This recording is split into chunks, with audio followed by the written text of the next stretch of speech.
Hey everybody, welcome back to the show. On with us, we have Andre Gower and Ryan Lambert, who, yes, I didn't call him Adam Lambert right there. They were in Monster Squad, and they are doing a documentary that is called Wolfman's Got Nards that is about Monster Squad and then kind of the rise of, 80s, horror schlock, for lack of a better term. Yeah, you'll see, kind of really with the documentary, it's sort of a look into why movies and films impact people the way they do and why it sticks with them, whether you saw your favorite movie when you were 11 at a sleepover at a buddy's house, or you snuck downstairs and saw an old classic movie that just stuck with you when you were a kid, and that's been your favorite thing for the rest of your life, and why you may go to a convention and meet people, or pay to get a photo with somebody, or collect things. And it's sort of that dynamic and that impact of why things really connect with people, all told through the lens of Monster Squad fans. I was fortunate enough to be able to make that doc actually during the 30th anniversary year. So we had a lot of, tour stops and screenings and conventions and a lot of cool people to meet on the road that you just couldn't schedule. So it was all just great stuff that you captured along with the stuff that you were planning on. That's awesome. So, my experience with the movie is very much that. I snuck into another movie theater to watch it. The Wolfman's Got Nards thing was something that literally everybody in my school said back and forth to each other for, months and months after the movie came out. But what really drew me back into it, is one of those movies that I loved when I was a kid, but I had kind of forgotten a little bit about until I was on the Rue Morgue magazine forums, and everybody was constantly talking about how difficult the movie was to find because for a really long time it didn't have a DVD release. And so people were paying $90, $100 for a VHS copy of the movie. What's it like being a part of such a pivotal cult classic for so many people? Well, for so many years, like you said, it was kind of just missing in action. And, we're actors and we did the movie. It didn't do very well. So, we moved on. You go on to the next project. You do that. So for years and years and years and years, I didn't hear anything about it. Did not know there was a resurgence of the film even before it was on DVD. So, we did a Alamo Draft House in Austin, Texas screening. And they flew us out, and I was just like, what is this? Are you kidding me? It's going to be 5 people there. And we get there, and it was 2 sold-out shows. It was mind-blowing. I had no idea that this was going on. And it's just kind of snowballed since then. And, yeah, when you watch the documentary, you'll see that. You'll see that all unfold. It's just been fascinating to see. So, obviously, the movie, because it wasn't a Universal movie, ended up with kind of off-brand versions of the monsters. Right. Was it weird to have to work around that in any way, or did it come across as pretty just in the moment it was okay kind of? I've always wondered that. Well, as speaking as actors in the movie during the time of filming it kind of wasn't that big of a deal because we kind of understood the situation. And what it was is those characters are technically public domain because they're old literature characters. However, the looks of them, you could create these characters. And so when Stan Winston's guys got the assignment to make all these monsters, they were all jazzed about it. Oh my God, we get to do the classics. And then Universal came in and said, you can't do exactly like ours, being Creature from Black Lagoon and Frankenstein. You could make these monsters, but you had to tweak them differently because one of the main things was the old Jack Pierce makeup effects that they did from the 50s, you couldn't recreate those specifically because they were still using those iconic characters at the theme parks. Right. So there was still a trademarked look that they owned. So all they did was put on their creative hat and come up with their own interpretation of these classic monsters, which I actually like better. Because one, they're singular and they're original, and they actually became a lot of people's favorite thing. There's a lot of people that think our creature character is an amazing bodysuit. Yeah.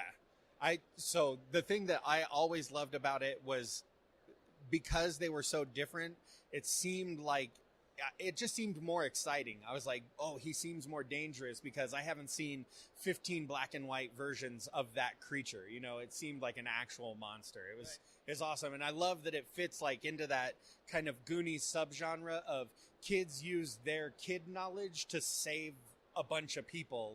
And I think you hit on one of the main things why kids resonated and connected to this movie, because it was about them, for them, with them, basically made by them, almost. And I think everybody really connected with that. And it has heart and it has authenticity. Right. And that's why everybody connected with it. That's really awesome. Like, the experience obviously was like a ton of fun, like working on the movie, doing all that stuff. What has been like the most thrilling part about doing the documentary? Well, really, for me, as the person that kind of created kind of the concept to do this doc and directing this doc over the last year, we knew there's fans out there. We knew there's love of this movie, and we've been touring around for 10 years, meeting fans at conventions and screenings, and that's amazing. But to actually go through the process of making this documentary film and meeting these people and getting these stories, you really grab some in-depth knowledge of how this movie connected with people. And really meeting all these fans over the last 10 years or so, or 12 years, is really the reason I wanted to do the documentary, because we kept hearing all these great stories of how this movie impacted this person, how this movie means so much to this person, or we named our kids after your characters because it's our favorite movie of all time. This movie helped me get through a very difficult time in my life. And you keep hearing those stories over the years and years, and you're like, these stories are a story. I want to tell these people stories. And that was the original concept of the doc. And then as you're making it, it grew deeper and longer and more complex of, why it impacted. It's not just, an ongoing litany of these stories, but we weave these stories in, and it makes this whole narrative why this movie impacted people so much. And to see that come to fruition and actually come complete, I think we kind of hit our target. That's awesome. So when I was a kid, I was like a total horror junkie. Like, I was buying like Famous Monsters of Filmland, and there were like these little orange books that had like synopses of like horror movies in them that I forget what they were even called, but I checked them out from the library like relentlessly. So I was like one of the kids in your movie where I had like all this random monster knowledge in my brain.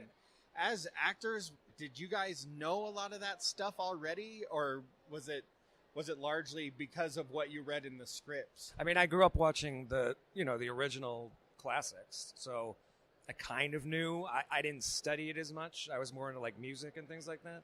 Yeah, I mean, there was. I don't think anything like got past me when we were shooting. I never said like, "Oh, I didn't know that." I mean, I kind of always knew that it was Frankenstein's monster. Like, you had to say monster after Frankenstein because Frankenstein's the guy. The guy. So like they do, and then they're doing the monster test for me to get into the squad, and that was one of the questions, and I was like, "Yeah, I knew that. I knew this."